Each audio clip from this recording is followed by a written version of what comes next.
O, ito pa. Sunod, mga kababayan. Tignan ninyo ito. Si Erwin Tulfo, mga kababayan, dahil sa pagtatalo ni Marcoleta, Tito Soto, at Ping Lacson, no? At sino pang nasa Senate, ito ang sagot ni Erwin Tulfo, mga kababayan. Kasi mas mahalaga pa kay Marcoleta ang buhay ng mga Diskaya, ang kapakanan ng mga Diskaya, kaysa sa taong bayan na nagwawala na. Pakinggan ninyo ang sabi ni Erwin Tulfo. Sana, Senator Marcoleta, narinig mo ang sinabi ni Erwin Tulfo. Yeah? The Secretary of Justice heard that, and I believe Malacanang heard that. Kaya nga po, dito po sa mga kontraktor, mga opisyal, isole ninyo ang pera ng taong bayan. Hindi po batas ang pinag-uusapan. Tama. Wala ho tayong pakialam sa batas na yan. Sometimes, you have to bend the law to be able to please the people. Tama. Mas mataas po ang taong bayan sa batas. Am I right, Secretary Remulla? Diba? Yes, sir. Mr. Oo. Chairman. Thank you, Mr. Alam ko, nakikinig ho tayong lahat. Hindi po pwede, Senator Marcoleta, hindi po pwede na mas kakampihan mo ang mga Diskaya. Ipabalik mo ang pera kung saan nila dinala. Kasi kung gagawin mong star witness yan, bilyon-bilyon ang nakukuha niyan. Kung gagawin mong state witness yang mga Diskaya, Senator Marcoleta, paano mababalik ang pera? So pag naging star witness sila, automatic makukulong man pero mabababa ang sentensya sa kanila. May possibility 5 years makakalaya na. 'Di ba? Oh. So paano yung pera na ninakaw nila? Ganun na lang ba? At tanong ko lang, Senator Marcoleta, bakit ganun na lang? Bakit ganun na lang kalakas? Ang paninindigan mo sa mga Diskaya? Ano bang pinainom nila sa'yo? Ano bang pinaamoy ng mga Diskaya sa'yo? Bakit mas mahalaga ang mga Diskaya kaysa sa perang ninakaw nila? Di ba?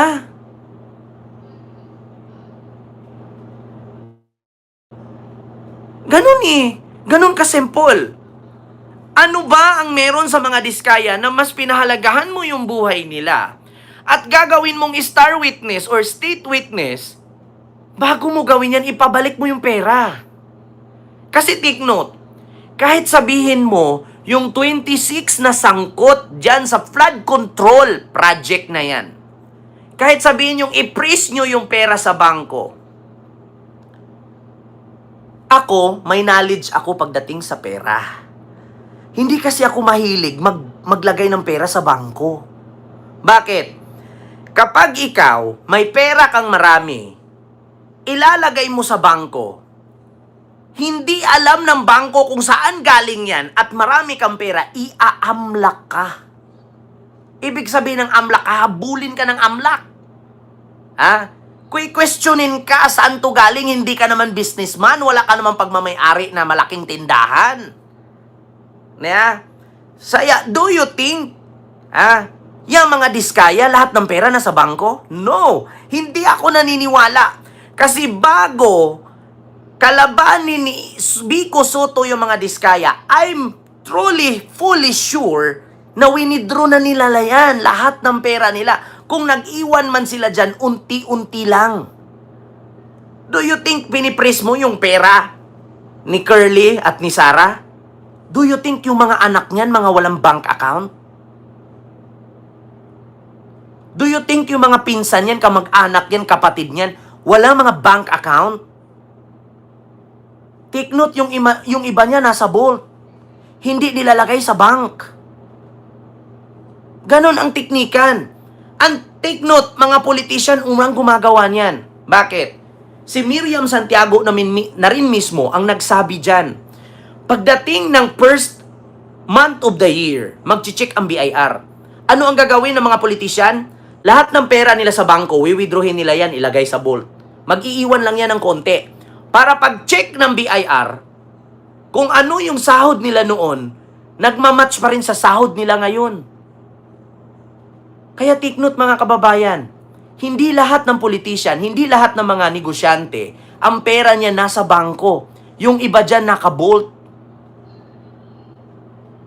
Kaya kahit i-freeze mo pa yung mga pera nila niyan sa bangko, mga kababayan, hindi manghihinayang yan. Bakit? Mas marami yung nakabolt kaysa nakabank. Magugulat ka pa nga yung ibang pera niya naka-invest pa sa ibang lugar eh. Yung ibang pera niya nandun sa pinsan, kamag-anak, kaibigan, sa kapatid. Sa mga pinagkatiwalaang, di ba?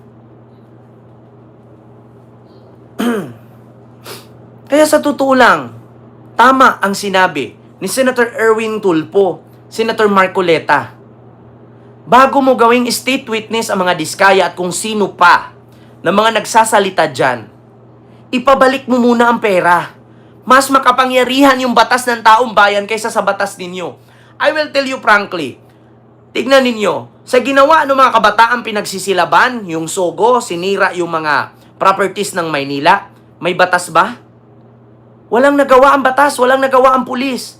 Bukol, bugbog, sugat, paso, gasgas ang inabot ng pulis. Pagtaong bayan na ang gagalaw, pagtaong bayan na ang nasusunod. Walang kwenta yung batas na ginawa ninyo. Kasi kayo nga mismo hindi kayo sumunod sa batas eh. Kita ninyo, do you think may narinig kayo taong bayan ng ngurakot?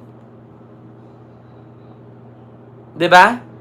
May narinig ba kayo Senado, Kongreso at sa lahat ng sangay ng gobyerno na may taong bayan nangungurakot? Kadalasan po sa narinig namin, kayo po ang nangungurakot dyan. Kayo po na mga nakaupo, subukan nyo namang tumayo at baka matanaw ninyo ang tunay na kalagayan ko. 'Di ba? Wala po kayong narinig na taong bayan ang nangungurakot. Kayo po ang narinig namin na nangungurakot kayo dyan. Take note, pagdating sa Congress, ang isang kongresista ay wala akong alam dyan. Kasi yung isang kongresista nagnakaw, ang sagot ng isa, wala rin akong alam dyan. Pero parte kayo ng Congress. Pagdating sa Senate, ay wala akong alam dyan. Ay safe ako dyan. Ay wala akong sabit dyan. Pero isa sa kabaro ninyo, nangurakot. Huwag yung sabihin ordinaryong tao kayo, may mga power kayo. Yeah? May mga posisyon kayo sa gobyerno. Kapag isa sa mga kasamahan ninyo na nasangkot, at napatunayan ng kurakot, sabihin nyo, ordinaryong tao lang kayo, mahirap lang kayo, wala kayong pera. Tapos pagdating sa kagipitan, papirmahin kayo ng waiver, sasabihin nyo, do you think I can accumulate even 5 billion? Wala akong pera. Umasa lang ako sa retirement pay. Mahal ang ticket. Putya. Panis na yan eh. Panis na yung mga ganyang kwento. Panis na yan. Yung mga ganyang kwento, wala akong pera. Umasa lang ako sa retirement pay. Hindi ko kaya, mahal yung ticket. Tapos yung papirmahin na ng waiver, anong sabi? Lolo, ano gusto mo kapalit, sir? Sampalin ko siya sa publiko. Do you think I can accumulate even 5 billion? Sahod ko, retirement ko, asawa ko, negosyo namin. Kita ninyo? Diba, Mamirian Suzuki, Dimoy P, diba? Clarita R, diba? Ma'am Churchill Dax, Ma'am Beverly Albert, diba? Hindi ba totoo yan? Sir Pipito Antonio, Paguntalan, Kaya sabi ni Erwin Tulfo, eto, kita ninyo yan? Kaya nga po, dito po sa mga kontraktor, mga opisyal, isole ninyo ang pera ng taong bayan. Yeah, Hindi po batas ang pinag-uusapan. Wala ho tayong pakialam sa batas na yan. Sometimes, you have to bend the law Tama. to be able to please the people. Tama. Mas mataas po ang taong bayan sa batas. Am I right, Secretary Remulla? Diba? Yes, sir. Mr. Chairman. Thank you, Mr. Alam ko, nakikinig ko tayong lahat, yung sigaw ng taong bayan na libo-libo sa People Power Monument sa Luneta. Hindi lang po ang pagnanakaw, they were also shouting, ibalik yung pera nila. And I believe the Secretary of Justice heard that. And I believe Malacanang heard that. Kaya nga po, dito po sa mga kontraktor, mga opisyal, isole ninyo ang pera ng taong bayan. Hindi po batas ang pinag-uusapan. Ito, I will tell you mga kababayan na hanggang sa katapusan ng taong ito, walang makukulong sa mga kurakot na yan. Isa ako sa sasaling maninilab ng gusali. Mark my word. Kapag walang nakukulong hanggang katapusan ng taon na to, December 2025, until January 2026, hanggat walang nakukulong sa mga kurakot na yan, mark my word, isa ako sa sasamang maninilab. Maniwala kayo sa akin.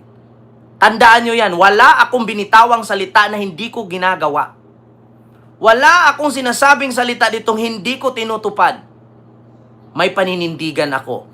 Pagdating ng December until January 2026, walang makukulong sa mga nangungurakot na yan. Hanggang sa matapos ang termino ni Pangulong Bongbong Marcos, isa ako sa maninilab ng gusali. Mark my word. Sinabi ko sa inyo, anong saysay ng mga government properties kung uupo lang kayo dyan at nanakawan lang kami? 'Di ba? Isa ko, mga kababayan. Maniwala kayo sa akin. Kapag walang nangyari, walang nakulong sa mga putang inang magnanakaw na yan, Pangulong Bongbong Marcos, alam ko nanunood ka at nakikinig ka sa hinaing at sigaw ng taong bayan.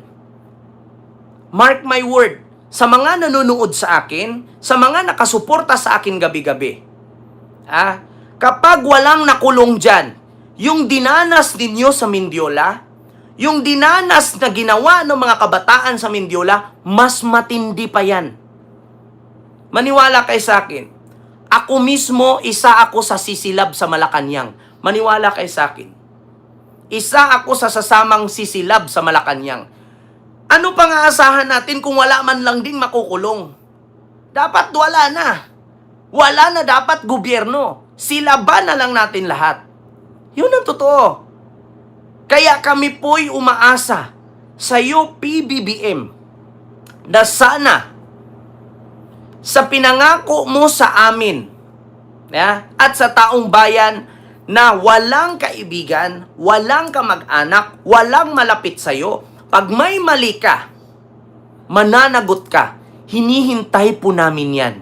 Sana may makulong, not only 1, 2, 3, 4, 5, lahat sanang sangkot ikulong mo po, PBBM.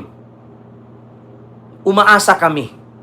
Nandito lang kami nanunood sa iyo. Nandito lang kami nagtitimpi. Di ba? Sana may mangyari. Kung wala, mga bata pa lang yun. Gumawa, nahihirapan na kayo. Sampo lang yun. Diba? Naghihintay lang kami sa resulta.